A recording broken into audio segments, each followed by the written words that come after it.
I don't know. I felt that like that was pretty rewarding. I don't know. I always felt pretty happy whenever my team got like upgraded. Yeah. And here comes another fucking dream that nothing comes of it yet. Well, what always annoyed me is that you could only do one dungeon per day. Yeah. And then the game basically forced you to sleep. Yeah.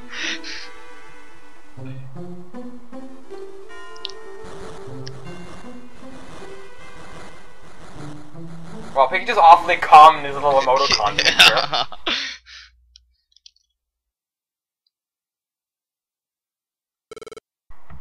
God, we hear the voices again. We thought they went away, but now they've come back. The famous Neo King Ghidorah, Yeah. known and loved by all.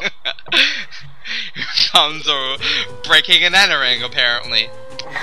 Entering, apparently. Which is funny because Doug Trio becomes the security guard in PMD2. Yeah. Is that that's not the same Doug Trio though? Well, you don't Oh, know actually, that. it could be because Doug Trio is apparently travels the world a lot. So who knows? Yes, boom. I always liked Doug Trio. They are pretty cool. There's the anime sweat drop. From a fire type. Every time a fire type gets sweaty, they start hurting themselves, basically. Yeah, those exclamation points means you have a story mission there. Jesus Christ, the freaking Game Boy Advance like sound chip raped the soundtrack. Oh, it sounds God. so much better, dude. When I played, I know I've said this before, but when I played Blue on the DS, it sounded so good. But then it just got raped in the Game Boy version. Yeah, Mount Steel's soundtrack kind of grates in the Game Boy Advance version. It sounds like literally someone's rubbing two pieces of steel together. Yeah. Oh god, this fucking music. And here I realize, oh, I told him to be a pussy. I have to tell him to stop being a pussy.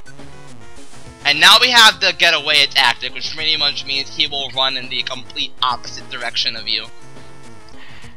Which can get problematic if he gets encountered by a bunch of enemies and they beat the shit out of him. Oh yeah, that reminds me, the most annoying thing, one of the most annoying things in this game is getting hit by a warp orb, which basically teleports you to somewhere else, and then, it's like, what happens, this game's solution to letting you observe both Pokemon is switching in between the fight scenes.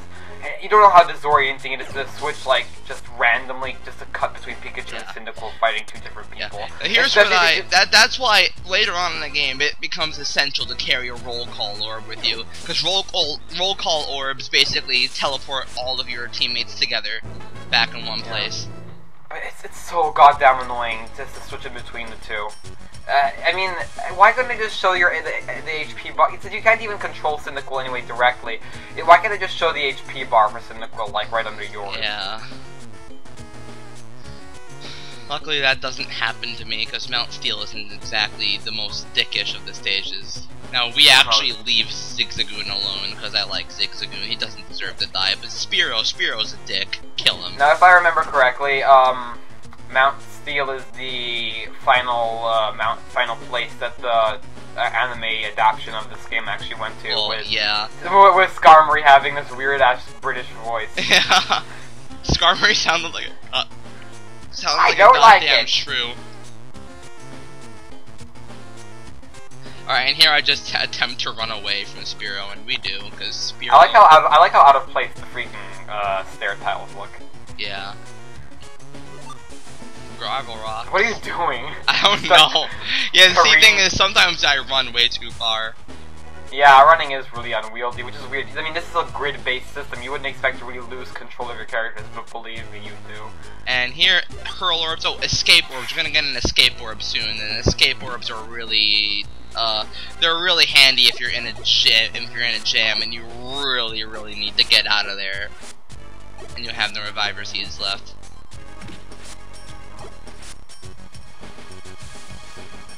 And yeah, Escape Orbs. Those are fucking essential in later dungeons when you get in real danger of failing.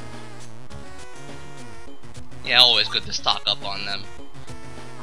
Tyrogues are bro.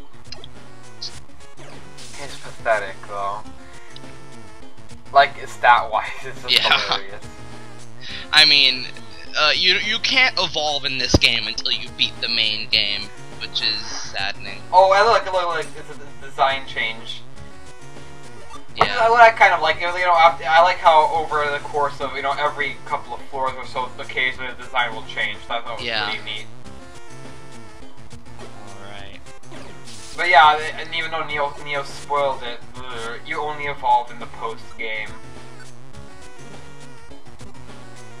Which I thought was really stupid, but whatever. And the thing is that, like, say you're playing Pikachu, for example, you evolve into Raichu. Once you evolve into Raichu, you won't have your portrait anymore when you talk. Portrait? Wow. Talk. Now, and if you evolve in the Wartortle, if you say you're a squirrel and you evolve in the Wartortle, you won't have your portrait. But then when you evolve in the Blastoise, you'll have your portrait, because there is a Blastoise that you talk to in this game who has a portrait. And that's how it works. Only the bare essentials. How many floors? I think there are like 9 floors in this. 9 Have you ever floors, thought yeah. that Beldum has looked really phallic? Beldum? Yeah, a bit.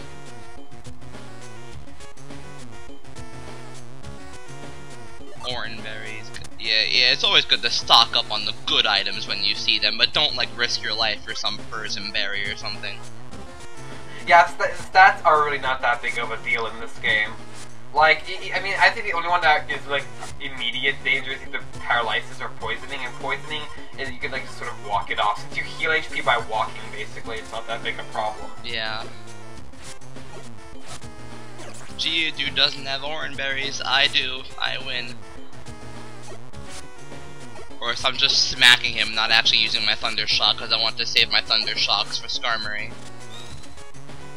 You only need like 2 to take it out, or like 3 gravel rocks. So oh, and by the way, the focus energy in this game, instead of just raising your crit chance, it means you always do critical hits.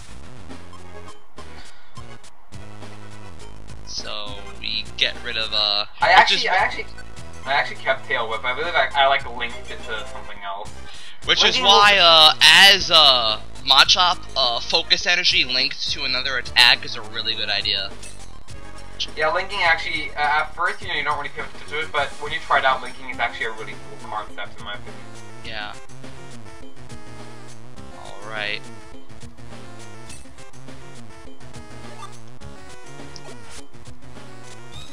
And... Pumped! Get pumped, yeah. I always found that really funny. It always seemed like really out of place in a Pokemon battle in all of the games. Yeah, fucking Pinsir. Like all the others are so cutesy, and then Pinsir comes along. Pinsir's got a motherfucking bench press with a goddamn Aron. Oh wow. And we spawn on top of the stairs, yeah.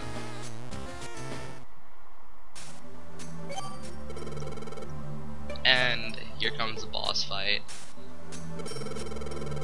Why can't he just move down through the mountain? It has to be connected to the landmass somehow. I don't know. Maybe it's like overlooking something, and like there. No, but you can still probably go. You can still probably go diagonally. It still has to be connected to some landmass. Yeah, maybe it's floating. Right. And Skarmory's Rust Jimmies are rustled because he thinks that Diglett and his family are causing the earthquakes. And watch how easily we take this out. Thundershock, Paralyze, Smokescreen. Doesn't even do any damage to us. That's how easy the first boss is as Pikachu. With like Machop or Cubone, you'll have a harder time. But still, just a couple of gravel rocks will take him down. Yeah. I'll be back. And you never fight him again. Nor do you ever see him again. Whoa! There's a gap in between here that I've never noticed. It must be so concealed. Magnemite's been keeping tabs on you. This is like Deus Ex Machina in like the most literal term. Alright. Oh, My feet. Diglett confirmed for feet. Yeah. Yes, I like Magnemite just because of the all caps. He has them! Feet!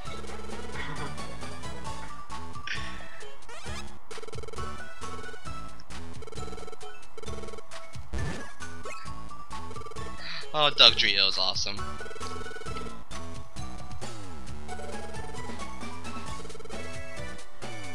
I like how it's Neo's team. It's not Neo's team. Comcom's a collaborative effort. I think I am confirmed to own Comcoms now.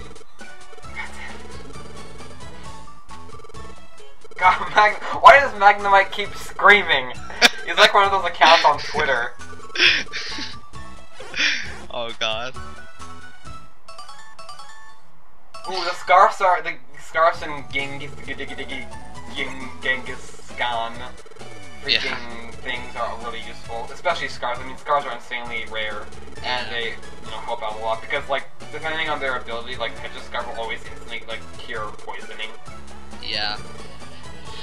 And then we're like, oh, we'll recruit Magnemite, but we can't because Magnemite apparently lives in a far-off land. And I believe this segues into introducing the friend areas. Yeah, but we'll see that next part. Oh. Alright. Yeah, talking about Wigglytuff. And that's it. He was way more badass in the second game. Yeah, see you next time. Yumta.